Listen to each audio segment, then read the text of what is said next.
importância os autores dão para o cenário quando estão escrevendo um livro, o ambiente, o lugar onde se passam as ações que eles estão contando.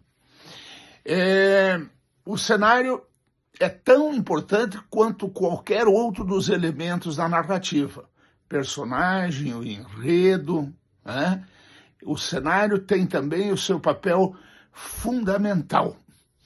E quando usa elementos para descrever esse cenário, esse lugar onde se passam os acontecimentos da história, o escritor, em geral, fica no ver e no ouvir, né? O fulano viu coisas, o fulano ouviu coisas, o fulano viu a montanha, o fulano ouviu os ruídos que aconteceram em tal lugar.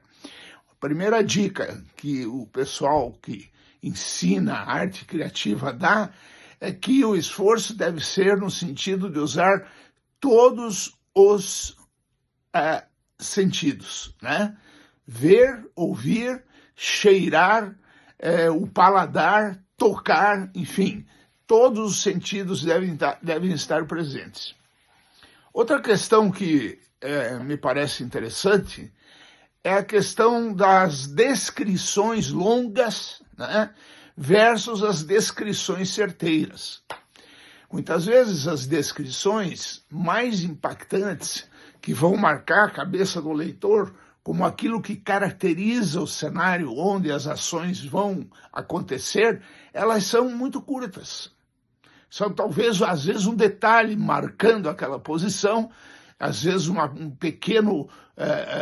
pequena peculiaridade do lugar, uma ação física ou que se abate sobre o lugar, né? E um fenômeno da natureza e tal. É que nos escritores realistas, eles usavam invariavelmente longas descrições, não só do personagem, mas do ambiente, do cenário, do lugar onde estão se passando as ações. Até porque os realistas, o seu ideal literário era no sentido de retratar as coisas absolutamente como elas são.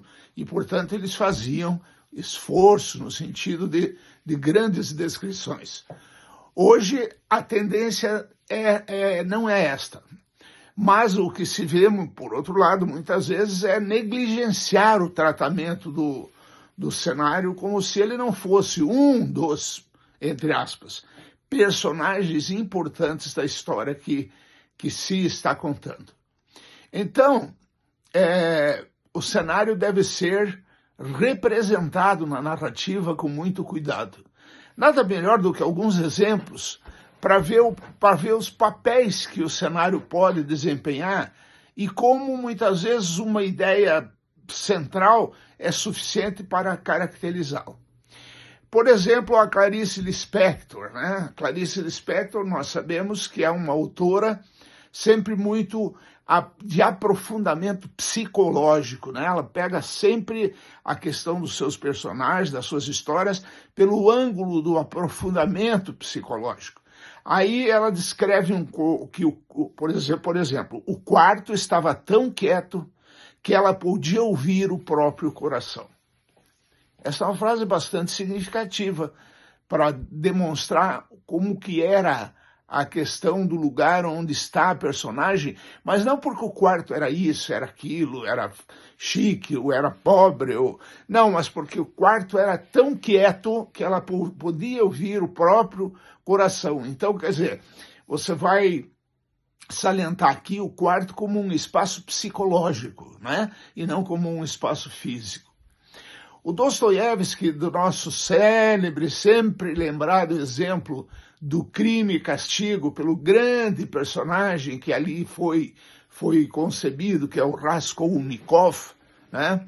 E que nós já sabemos que vive um conflito entre ter praticado um crime e a culpa que isto lhe causa, né? Quer dizer, entre a honra e a desonra. O Dostoiévski fala que o quarto dele era tão pequeno que mal podia dar 2 passos. Ou seja, esta e outras caracterizações de ambiente no sentido de uma coisa claustrofóbica, restritiva, que está ali, digamos, sufocando aquele personagem, né? Então você tem a culpa por um lado e a consciência pesada do Raskolnikov. Então ele está sempre dentro de um ambiente pequeno, opressivo, onde a janela não abre, enfim, coisas dessa natureza. Um outro exemplo que é bem interessante, porque é uma coisa de uma natureza diversa, é o Camus, na questão da peste, né? Vocês sabem, a peste é uma é uma epidemia que se abate sobre a cidade fictícia de Oran e, em um determinado momento, fecham-se as portas da cidade. Mas o Camus conduz esse episódio a partir da simples frase: as portas da cidade fecharam-se. Mas ele conduz de uma maneira que esse passa a ser quase que a questão central que está colocada aí, né? Este fechar-se das portas é que gera um conflito e que determina o próprio destino das pessoas. As portas se fecharam, ninguém mais sai de dentro daquela cidade. Um outro exemplo também muito relevante é Graciliano Ramos, no Vidas Secas, onde ele tem como o ambiente, né? Ele fala na caatinga seca e dura, né? A caatinga seca e dura. Ou seja, o ambiente é o antagonista daquela família. Eles estão lutando contra o ambiente, contra esta caatinga seca e dura. E claro que ele não tem em outros momentos que ele aprofunda essa ideia de que o antagonista é o próprio ambiente. Aquele cenário é o antagonista. E está criado, portanto, o conflito de sobreviver em toda aquela secura e dureza. O Kafka tem um livro, bom, todo Kafka é desse jeito, mas no livro dele, O Processo, você tem a opressão imensa da burocracia, as coisas que acontecem sem que você consiga nem mesmo saber por que você está envolvido naquilo. É o desconhecido, é o incerto, é o procurar sem fim. E então ele fala que o corredor parecia interminável. Isso é uma das pequenas frases pensadas num ambiente que é todo assim. As pessoas vão para prédios onde elas andam no corredor e viram à esquerda, depois elas sobem uma escada, chegam numa salinha, de lá elas são encaminhadas para não sei aonde, e andam em salas, em corredores intermináveis, e esse é o ambiente sufocante de um homem que está sendo sufocado pelo Estado. A questão central é o Estado, né? A burocracia infinita, simbolizada por esses corredores, essas coisas todas. Um último exemplo aqui, essa de Queiroz, né? Espaço como crítica social. Então, no caso do Essa aqui, ele diz: a sala estava carregada de móveis pesados. Então, aqui é muito interessante até para uma literatura mais contemporânea, que tem muito urbano presente, né?